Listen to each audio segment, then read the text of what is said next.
এক দেশে এক আল্লাহর ওলি ছিল, আর ওই দেশে এক চোরও আসলো।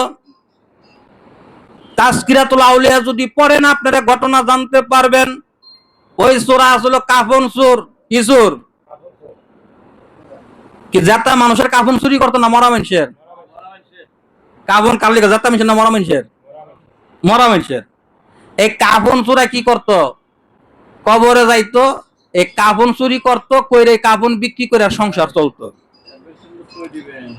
উনি যে কাফন চোর প্রসিদ্ধ লাভ করছে ভালো, এলাকার মাঝে একটা মেশিনে কাফন চোর। আল্লাহর ওলি বুজুর্গ ব্যক্তি রাস্তাতে যাইতেছে, কাফন চোরার সাথে দেখা দেখি হয়ে গেছে। এদিকে খেয়াল করেন, আল্লাহর ওলি কইতাছে বাবা ও কি তুমি তো কাফন টাফন চুরি করে তোমার সংসার চালাও না? তো জি হুজুর। জানি না তো কার মরণ কোন সময় যায়, আমিও যে কোন সময় যায় কইতে তো পারি না। তা আমি যদি মারা যাই বাবা, তুমি তো মনে আমার কাফন ডমন চুরি করবা? তো হুজুর আস্তাগফিরুল্লাহ নাউজুবিল্লাহ লা হাওলা ওয়ালা কুওয়াতা ইল্লা বিল্লাহ। এটা কি কইলেন হুজুর? আমি চোর হইতে পারি, আমার ঈমান ঠিক আছে, আমি সবার কাফন চুরি করলো হুজুর নিশ্চিত থাকেন আপনার কাফন আমি চুরি করুম না। আল্লাহর ওলি কয় বাবা রে, আল্লাহ রাসূল কইছে এক জায়গার পাহাড় যদি আরেক জায়গায় যায় বিশ্বাস কইরো, মানুষের খাসিলত পরিবর্তন চরিত্র পরিবর্তনে বিশ্বাস কইরো না। ও বাবা কি একটা কাফন বেচলে তুমি কয় টাকা পাও? ধরেন 50 টাকা 100 টাকা, তখনকার কথাই বলতেছি। কোন তোমার দিলাম 500 টাকা, কথার কথা তোমার দিলাম কত? 500 টাকা। বাবা তোমার আমি অগ্রিম দিয়ে রাখলাম এই জন্য যাতে মরার পরে তুমি আমার কাফনটা চুরি না করো, তার কারণ আমার বেজ্জতি তুমি কবরে কইরো না। কো হুজুর টাকাটা দিচ্ছেন না নিয়ে তো পারি না, এমন আপনার কাফন চুরি করতাম না, তারপর যখন আপনি যখন হাইডাজন দিচ্ছেন হাদা জিনিস আদালাপ না নিয়ে পারলাম না, টাকা লয়ে আমি বাড়িতে চলে গেছে। কয়েকদিন পরেই ওই আল্লাহর ওলি এই দুনিয়ার মায়া ত্যাগ করে, এই দুনিয়ার সফর শেষ করে ওনার মহান রবের নিকট উনি চলে গেছেন। তো ওনাকে দাফন করা হয়েছে, কাফন করে দাফন করা হয়েছে। চোরায় কি করছে এই কথা যে আবার বোর কাছে কইছে, টাকা যে দিছে এই ঘটনা কইছে বোর কাছে। যে রাত্রে উনি যেদিন মারা গেছে এই রাত্রে চোরায় ঘুমায় না, একবার এই ঘরে যায়, একবার এই ঘরে, একবার এই ঘরে যায়, আরেকবার এই ঘরে, এই ঘরের ডেক নিয়ে এই ঘরে তুই, এই ঘরের ডেক নিয়ে আবার এই ঘরের না তুই। বউ কইতাছে তুমি এরকম ইস্পিস করতেছো, কথা কইস না, মানুষ তো মরছে, কাফন তো চুরি করা লাগবো, হুজুর তো টিয়া দেয়া রাখছে, এটা না করলে তোমার ভালো লাগতেছে না। হায় হায় সর্বনাশ, উনি এত বড় হুজুর, এত বড় আল্লাহর ওলি মানুষ, তুমি ওনার কাফন চুরির কথা কত ভাবতেছো? উনি না তোমার টাকা টুকা দিয়ে গেছে, সেই জায়গায় তো আটকাইছি, কথা কইস না, বারো একটা মায়া লোক, আমার তো ঘুম হইতাছে না, এই কাফন যতক্ষণ চুরি না করুম এতক্ষণ আমার পেটের ভাতও হজম হইব না, আমার ঘুম হইব না। হ্যাঁ কও কি এই তুমি ঘুমাওছেন, আমি তোমার শৈলার টিপা দিই, শৈলার টিপলো কাম হইব না, কাফন আমার চুরি করতে হইব। এক কথা দুই কথা বউ অনেক বুঝায়, চোরে কি ধর্মের কথা শুনে?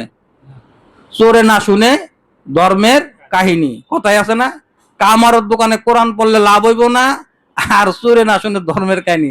চোরে কি ধর্মের অলি টলি বুঝবো? বরে কা বউ আমি আমার নফসের কাছে হাইরা গেছি রে, তো কি করতাম, শাবলটা দেখুন তিটা দে, তুমি যাইবা যাইবা দেহ অবস্থা কিন্তু বেশি ভালো হইব না, বুঝতে না লাগবে অবস্থা যাওয়ার হইবা, আমি ওনার বাঁচতাছি না, আমার কাছে অস্থির অস্থির লাগতেছে, এই কাফন যতক্ষণ চুরি না করতে পারবে তখন আমার শান্তি হইব না। তো বউ তৈল স্বামীর কথাই চলে, চুরুক দামাইতো, এর উপর কি কথা কইতে পারবো? তো উনি ওনার প্রয়োজনীয় জিনিস লিয়া কবরস্থানে চলে গেছে, যাইয়া কবর খোঁড়া শুরু করছে। কার কবর? আল্লাহর ওলির কবর খোঁড়া শুরু করছে। কবর টবর খুইরা শান্তি হইছে, কাফন দেখছে, আল্লাহু আকবার, এবার কাফন খোলা শুরু করছে। কাফন খুলতে খুলতে খুলতে খুলতে নাভি পর্যন্ত যখন গেছে, নাভির নিচে যখন খালি গেছে কাফনটা, এমনি আল্লাহর ওলির হাতটা যে কাফন চড়ার হাতের উপর যেমন পড়ছে। সুবহানাল্লাহ কোন। কেউ বুঝিতে পারে না রে পীর মুর্শিদের খেলা, আমার দয়াল চাঁদের খেলা, কেউ বুঝিতে পারে না রে ওলি আল্লাহর খেলা, আমার দয়াল মাওলার খেলা। বন্ধুরা আমার, এবার কাফন চোরার হাতের উপরে যখন আল্লাহর অলির হাতটা যখন আইসা পড়ছে, এবার কাফন চোরা একটা চিৎকার দিয়া ওখানে সঙ্গে সঙ্গে ইন্তেকাল করে ফেলছে। বন্ধুরা আমার গভীর মনোযোগ, এবার আল্লাহর ওলি কি করলেন, এই রাত্রিতেই ওনার খলিফাদেরকে স্বপ্ন দেখাইলেন, ও খলিফারা তোমরা তাড়াতাড়ি আমার কবরে আসো, আয়েশা দেখো কাফন চোরা আমার কবরের মাঝে মারা গেছে, তোমরা তারে সুন্দর করে গোসল টোসল করাইয়া কাফন টাফন পরাইয়া জানাজা দিয়া আমার পাশে তারে তোমরা সমাহিত করো। এইভাবে শুধু একজনকে দেখে নাই, ওনার প্রত্যেকটা খলিফারে উনি স্বপ্নের মাধ্যমে ইশারা ইঙ্গিত দিয়ে বলে দিয়েছেন। এবার সবাই একজন আরেকজনের তো তখন তার যোগাযোগের ব্যবস্থা ছিল না, তো সবাই চিন্তা করলো ফজরের নামাজের পরে আমরা যাইয়া দেখি হুজুরের কবরে যাইয়া মাকবারাতে যাইয়া দেখি কি হাল হাকিকত।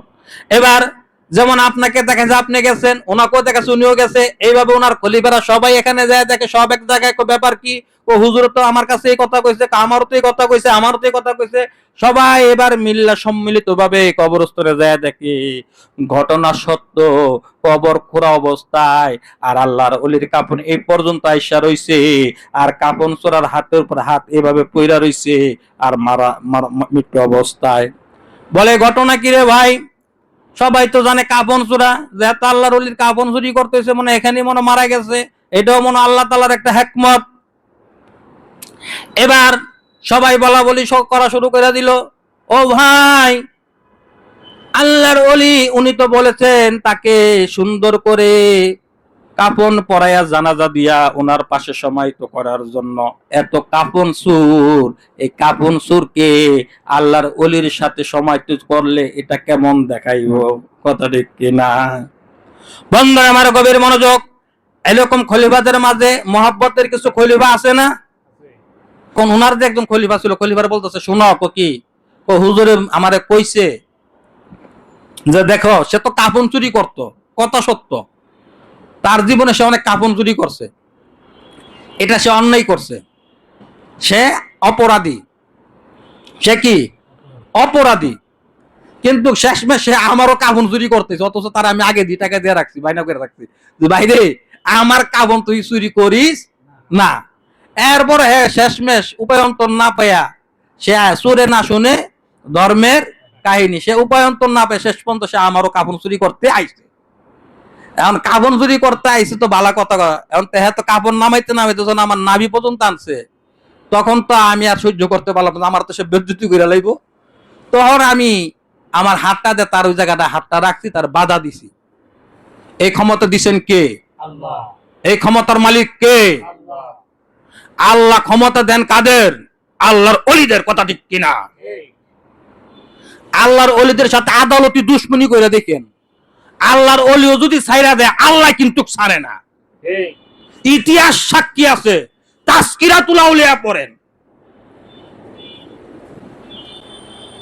আল্লাহর ওলি ছাইরা দিব কিন্তু আল্লাহ ছাড়বেন না। তো এবার যখন বেজ্জতি করা শুরু, আমার 8-10 বছর হ্যাঁ যে মরে যাবে আমি জানতাম না, তখন যে মরে যায় গেছে, হাতের লোক আমার হাত লাগছিনি, হাতের লোক আমার হাত লাগছিনি, তখন হাত লাগার পর জামিনদার আমি হইছিনি, হ্যাঁ আমি ঠেকছিনি হাত দিয়া, এই ঠেকা যদি না ঠেকতাম তো আমার বেজ্জতি করে লইতো। একজন কাফন চোর শরীয়ত ভাবে যদি উনি মৃত, শরীয়ত ভাবে উনি কি, আল্লাহর ওলিরা মরেন না, শহীদরা মরেন না, তাদেরকে মৃত বইল না। একজন আল্লাহর ওলি মৃত শরীয়ত ভাবে, ওনার হাত যদি একজন কাফন চোরের হাতে লাগার পরে যদি তার জামিনদার যদি ওই আল্লাহর ওলি হয়ে যদি যায়, আপনি আমি একজন জিন্দা একজন আল্লাহর ওলির হাতে হাত দিয়ে রাখছি, কথা ঠিক কিনা? ভয় আছে কোনো? কোনো ভয় নাই। আওয়ালে আখেরে জাহেরে বাতেনে কোনো জায়গায় ভয় নাই। সুবহানাল্লাহ।